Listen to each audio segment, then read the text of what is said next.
Good morning, friends and extended family worldwide. This is Dr. Devashish from Oman, Salalah to be more precise. Um, we've just celebrated Eid yesterday, and I made certain pertinent observations which forced me to record this video narrative today. I'm simply amazed, impressed, and I have no words of more worthy appreciation for the people around me in Oman, particularly witnessing the fact that the amount of social restraint, amount of social responsibility, the amount of maturity of thought process and controlling of self actions, self whims, self desires, contrary to the normally centuries old tested social traditions. The people of this country, especially of my town, as I have witnessed, have exhibited an amazing kind of, mature behavior in containment of the human movement, the human interaction, and spending such a momentous occasion in the life of every person who is a believer of the Islamic faith during Eid in staying indoors and helping to contain the coronavirus pandemic. Well, friends, this is something which is forcing me to think on the possibility and the prospects of life after the corona. Now, I think I've made a wrong statement, life after corona, because the way things stand, viral epidemics like the corona COVID 19 pandemic are not going to disappear overnight. And one thing has been proven for a fact and for surety is that human beings inhabiting this place called Earth will definitely have to seriously change their lifestyle, their pattern of life, the way they go about their life, in case we have to prevent and successfully combat such kind of viral or any other form of global invasions which completely topples the cart of human civilization and creates such profound mayhem. Um, the facts that come or emerge into very sincere and conscious evaluation, as well as appreciation, and as well as incorporation indelibly and firmly etched in our lives for the future is that once the corona lockdown is the imposed corona lockdown is lifted up, how responsibly and how maturely are we supposed to behave? Well, my dear brothers and sisters, let me tell you one thing for a fact, for certainty, for an absolute guaranteed assurance beyond all forms of doubt, that we have to respect the laws and the rules and the guidelines of nature.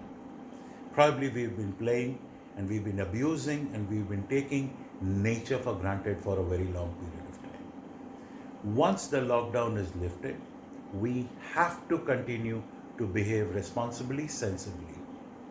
Crowding, the massing of people in small locations, staying in unhygienic conditions, you know, absolute disregard for pollution, absolute disregard for this global warming, absolute disregard for contamination or pollution of water bodies, littering of waste, and also encouraging or inculcating all wild obsessions or passions of food, clothing, shelter, without consideration of which component of the nature is being suffering or being sacrificed to deliver the same for our satisfaction, has to be remembered if we have to avoid such kind of global pandemics.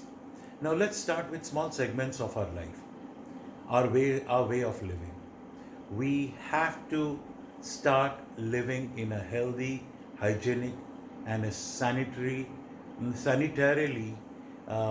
acceptable and recommended way.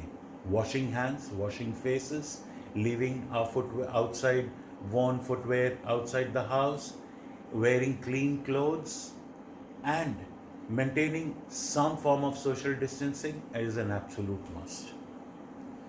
For then comes the question of eating what kind of foods, trying to chase wild exotic animals or exotic foodstuffs, procuring them without verifying the nature of procurement, storage, transportation, etc., is also a hazardous and a risky process. Coming to children or the younger generation, or for that matter, anybody and everybody involved in education, we have to learn to adapt, to adapt as well as imbibe the process of distance or virtual classroom education. I've already recorded a video narrative on that. So children, teachers, parents, everybody has to learn how to use technology to be away from the classroom and yet not miss out on the process of education. Coming to people in the who are out for a living, I think virtually everybody, male, female, old, young, everybody needs a source of living to sustain their lives on this earth. We have to go about our business of earning our livelihood in a manner which doesn't deter us from sourcing our livelihood, at the same time also affords us the safety based on the principle of social distancing, isolation, and care and courtesy for the process of hygienic handling and behavior of ourselves while conducting our business activities. Then then another important aspect is our social interactions. We are used to people massing in numbers of hundreds and still bigger, whether it's for a political rally or for a marriage or for a funeral or for a social get together or for mass community events like Holi, Diwali, etc., etc. These things definitely need a careful revisit of thought, of consideration, of rational thinking, and assess their worthiness, assess their necessity in our lives. Some activities which actually exposes us to the risk of contracting a serious health issue, we need to avoid them, or rather gradually phase them down, tone them down, so that people start realizing that you can celebrate equally happily with equal amount of joy and satisfaction in smaller numbers. So the key point, the key fact is that we need to start living our lives in smaller numbers, find peace in smaller groups, find peace more in solitude than and rather than in crowded scenarios.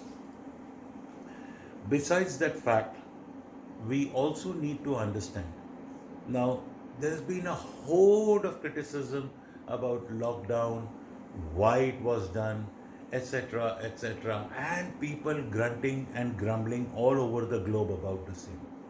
And I'm sure that what I fear the most is that once the lockdown is lifted, the human mentality, the human spirit, and the human behavior is going to demonstrate and display the behavior of a matador who comes charging once the gates of the bullpen are laid open.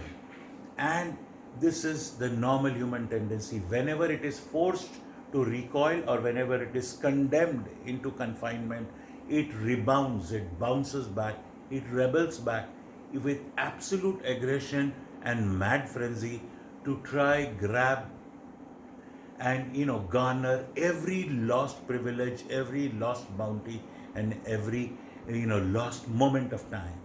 My dear friends, please hold your horses, restrain your wild urges, restrain your wild passionate cravings for the so-called superfluous good things of life, because chasing them, searching them, and going madly for them would lead you out to the arena of mass gatherings and mass population and all the good work done in these last 3 to 4 months in relative containment of the corona pandemic would be lost in a matter of time.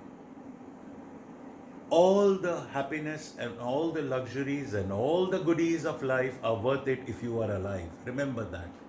Once you become a photograph or a pinned up poster on the wall with a garland around your neck, you have no more opportunity or scope or ability to enjoy the same. So I would say better be safe than sorry. Better be alive today and tomorrow than to be, with a blank stare looking at the wonderful life around you from a photograph hung on the wall. And I think let us all be mature, sensible, and, very careful how we conduct ourselves, how we behave, and how we approach the life whenever the lockdown curfew is lifted off, so that gradually the society takes a very positive and a complete reversal of its behavior, of its attributes, of its thought process, to understand that life is precious and life needs to be protected and well cared for if we are going to enjoy this life for a good amount of time and end up finally one day, because death is a certainty. Birth is a coincidence, but death definitely is a certainty. But at least let us make the most of this life and attain all our dreams and desires, rather than succumbing to something out of the blue suddenly because of our sudden whim, fancy, or an inability to follow the nature's cautionary guideline. Thank you. Stay blessed. Stay happy. A very hearty, blessed, healthy, and safe Eid Mubarak to all my friends all over the world. God bless you and your family. Ramadan Kareem, Eid Mubarak.